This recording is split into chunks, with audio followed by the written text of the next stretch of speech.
But obviously, we're waiting for President Biden to take the stage. As we do, I want to bring in former special assistant to President Biden, Meghan Hays. She worked for 12 years for Biden when he was vice president, and then as well as president. Meghan, great to have you on the show. Got to ask you, what do you think the president is feeling tonight?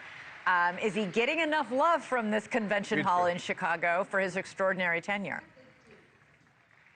Yeah, I think that the president's probably extremely excited about the moment. He made comments today about this is a memorable moment. I mean, the president, these are the types of things he lives for. He lives off of this energy that he's going to get from the crowd. And yes, every speaker has been extremely gracious and extremely kind to the president. So he has nothing but a warm, enthusiastic crowd for his remarks coming up shortly. Meghan, what's this like for him? He's been very honest about saying he thought he could win and still thinks he could win. He did not want to go. Aides close to him have said he feels pushed out. This can't be easy.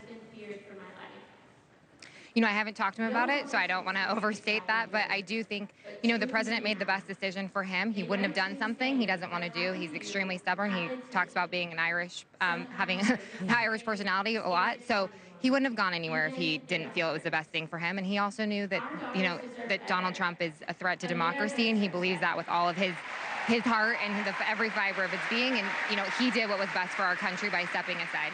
How much did he agonize over this decision, Meghan? I mean, you could see it in his face that he agonized over it. And when, after the decision was made and he, you know, you saw him out when the hostages came back at Joint Base Andrews, it looked like a weight was lifted off his shoulders.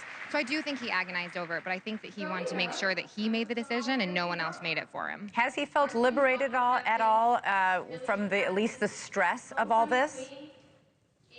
You know, that's what it looks like. But again, I haven't talked to him about it, so I'm not exactly sure how he feels. But, you know, it looks like that way. I think he's out there. He wants to spend the next 6 months being the president, you know, doing the things that he promised when he was elected in 2020. He also wants to get out there and get Kamala Harris and Governor Walz elected. So I think that this is a good spot for him to be in. And then he can, you know, on January 20th in 2025, hopefully attend the inauguration for the vice president. One of the reporters asked President Biden when he was doing the walkthrough this afternoon about what he thought about former President Trump saying that he'd heard that Biden was going to storm the convention hall tonight in about a few minutes, I guess, and take the nomination back, that it was a coup.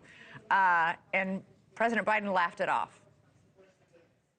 Yeah, I mean, that's just not anything that the president would do. He has much more dignity than that. But Donald Trump, again, is angry that he's not running against President Biden. He spent a lot of time honing his attacks on him and thinking that he could win. When they left their convention, he thought that, you know, he was remeasuring the drapes for the Oval Office, and the script was flipped on him. And so I think that he just doesn't know where the attacks are going to land. And you can see that as the former president is attacking the vice president personally every day. All right, Meghan Hays, thank you so much for joining us tonight. Will be interesting. We look forward to seeing your boss up on that stage in just a few moments. Kentucky Governor Andy Beshear is addressing the convention. You know, one of the people on the short list. One of the interesting decisions is, do you play into your past or your future? I understand why it's Mario Cuomo, Jesse Jackson, the Clintons, and all that. I mean, those are your rock stars. Yeah. But I really believe the strength of this party that we saw demonstrated here, even if the process didn't happen, is their bench. And Shapiro, Beshear, Whitmer, and, you know, obviously, you know, you got Walz. The guy they picked was the one that you never heard about. Yeah. I would have thought that maybe that would have been a play for them. And we've known for some time it wasn't going to be that way. Right. But it's an interesting statement to the faithful. But Governor Westmore, I mean, I'm Westmore, like, but I only didn't mention him because he wasn't on the list for VP. But I don't think they have anyone better than Westmore. Hey, thanks for watching. Go to joinnn.com to find NewsNation on your screen. And don't forget, click the red subscribe button below to get more of NewsNation's fact-driven, unbiased coverage.